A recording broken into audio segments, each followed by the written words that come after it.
Despite the reopening of the Bajoran wormhole and its recent triumphs, the later months of the war with the Federation and the Dominion still had a long way to go. Nothing proved this more than the entry of the Breen into the war. On Stardate 52827.4, a fleet of nearly 300 Breen ships attacked Earth, the first time in humanity's existence that an enemy was able to do so at such a large scale. After using their cloaking devices to assault the Third Fleet's outer defense perimeter at Neptune, the Breen then turned their powerful torpedoes and disruptors on the unmanned pods of the Mars defense perimeter. In a short 2-hour battle, the Breen demolished the Mars defense perimeter and destroyed 139 Starfleet vessels while killing 32,000 Starfleet personnel.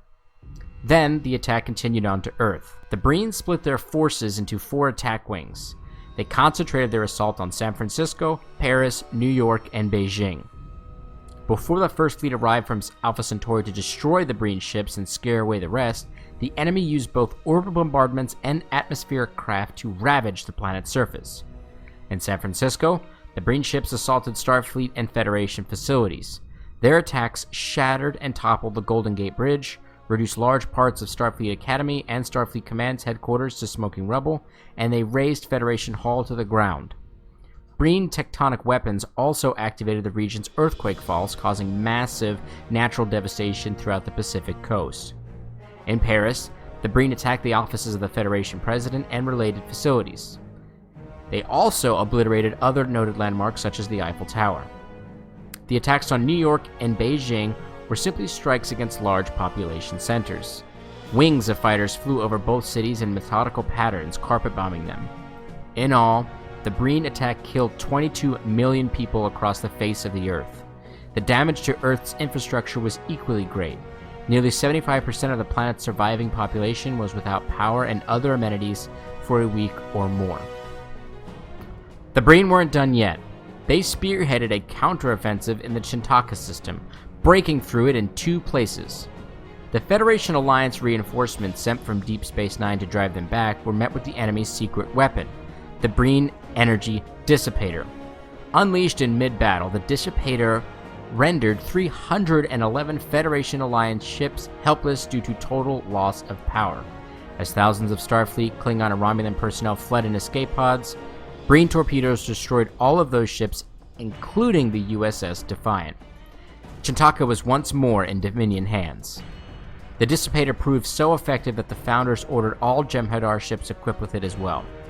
The only ship in the Federation Klingon-Romulan fleet to resist the effects of the energy dissipator was a Klingon bird of prey named the Katang. Just prior to the battle, its engineer adjusted its tritanium intermix to compensate for a containment problem in the warp core. Unsure of why this prevented the energy dissipator from affecting the Katang, Starfleet set out to unravel this tiny clue and find a way to make the rest of the Alliance ships resistant. But this did not succeed until the Cardassian Liberation Front stole a dissipator-equipped attack fighter from the Calvas repair yards on Stardate 52863.5, providing the Corps of Engineers with a working model of the weapon to study.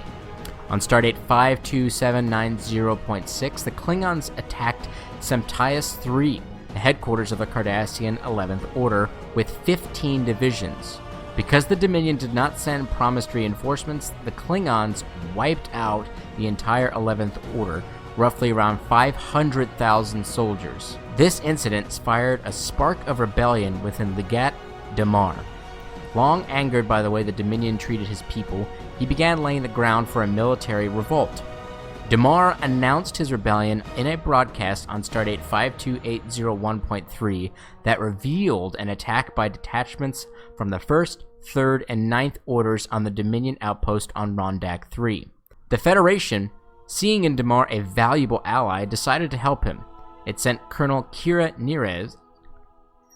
The Federation, seeing in Damar a valuable ally, decided to help him.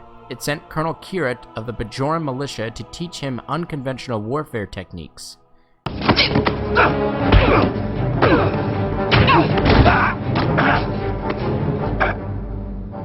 you ever touch me again. Under Kira's tutelage, the Cardassian Liberation Front quickly learned the basics of conducting a resistance. Its early targets included the weapons depot at Adarak Prime, several Jem'Hadar posts on Cardassia Prime, and various Dominion ships for sabotage. With Starfleet and Romulan vessels vulnerable to the Breen energy dissipator, only the Klingon fleets could defend Federation territory. But General Markov could only muster a force of 1,500 ships, leaving them outnumbered by the combined Dominion, Cardassian, Breen forces of an estimated 30,000 ships. The war suddenly took on a desperate defensive tone for the Federation Klingon-Romulan alliance. Unfortunately, it was at this time that Chancellor Gowron, jealous of Martok's political popularity, chose to take his place as supreme commander of the Klingon forces. Eager to make both Martok look bad and to score major victories for himself, he insisted on taking the offensive instead of fighting defensively. Choosing targets such as Avenal 5, where the Klingons were outnumbered 6-1 and lost 7 ships as a result, he put Martok in a losing position again and again.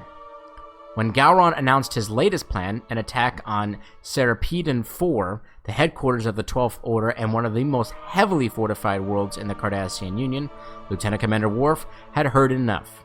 Denouncing Gowron's plan as a product of the Chancellor's ego, he challenged him to single combat. Gowron accepted and the battle was on.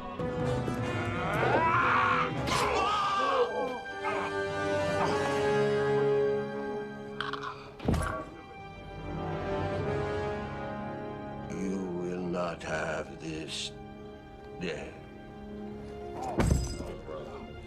Despite weeks of study, Starfleet was still having difficulties understanding the underlying principles of the Breen energy dissipator, and thus in developing a defense for it. Needing a working model of the weapon, they turned to Damar's rebels to get them one. The Cardassian Liberation Front, flushed with success after a recent sabotage mission that vaporized the Tevek shipyards in an explosion, devised a plan to infiltrate the Kelvas repair yards using Colonel Kira as a quote-unquote prisoner being brought in for interrogation. After a tense period of infiltrating the station and then the ship they wanted to steal, the rebels escaped with their prize, a Jem'Hadar attack fighter. A few days later, after evading several Dominion patrols, Kira, Odo, and Garrick delivered the ship to Starfleet, which immediately turned it over to the Corps of Engineers. With a working model to study, it took the Corps of Engineers only a few days to develop a countermeasure for the energy dissipator. Modifications to the shield generators of every Starfleet and Romulan vessel finally provided all of the Alliance forces with the protection they needed against the devastating Breen weapon. With the occupiers of Beta Z completely cut off by the Federation Alliance success in the Battle of the Three Suns, Starfleet Command initiated its final effort to free Beta Z. It assembled the 7th, 10th, 12th, and 37th fleets, supported them with Romulan and Klingon wings, and alerted the Beta Z resistance to its plans. As Federation Alliance ships attacked the Dominion Breen planetary defense perimeter, the resistance assaulted Dominion military headquarters in Madara. Exposing themselves to deadly counterfire, resistance members used ultrinium rockets and isomagnetic disintegrators to vaporize their targets. The Dominion forces switched their command functions to a secondary outpost within minutes, but the temporary loss of command played a crucial role in the space battle. Taking advantage of the enemy's momentary confusion, Starfleet attacked the heart of the Dominion formation, using the Klingons and Romulans to turn the Breen wings on the enemy's flanks and expose the enemy formation to additional attacks from the sides. With nowhere to run and no allies to call on, the enemy fought to the last ship, but the Federation Alliance's triumph was inevitable. At long last, Beta Z was free. Directly, through punishment or execution, or indirectly, through overwork and disease, the Dominion had killed 75 million Betazoids. Hundreds of millions of survivors now carry the physical and emotional scars of the occupation with them for the rest of their lives. With the Federation Alliance advancing its ships protected against the energy dissipator, the Dominion executed a strategic withdrawal. It pulled out of Federation, Klingon, and Romulan space entirely, establishing a new, much tighter defense perimeter within the core systems of the Cardassian Union. While this shortened supply lines and created a zone of greater defensibility, the Dominion also intended to give the Federation Alliance an opportunity to back off and recuperate, which in turn would provide the Dominion time to build more ships and clone more Jem'Hadar. But the Federation Alliance realized this, and they know that they couldn't afford to let the enemy rebuild. It had to strike now. It recognized that shorter, stronger enemy lines would require a major offensive involving thousands of ships to break, but avoiding the problem would just drag the war out for additional years, probably leading to the Alliance's defeat. The Federation Alliance fleet of 8,350 ships met the Dominion Cardassian Breen forces in the Geethys system, less than a light year from the Cardassia system itself. Although the enemy outnumbered them over 2-1, Starfleet and its allies were determined to end the war. As General Martog noted confidently, "This only means more targets for us all." The clash in Gaetha lasted almost 3 hours. The Starfleet wings struck at the center of the enemy formation while the Klingons and Romulans attacked the flanks.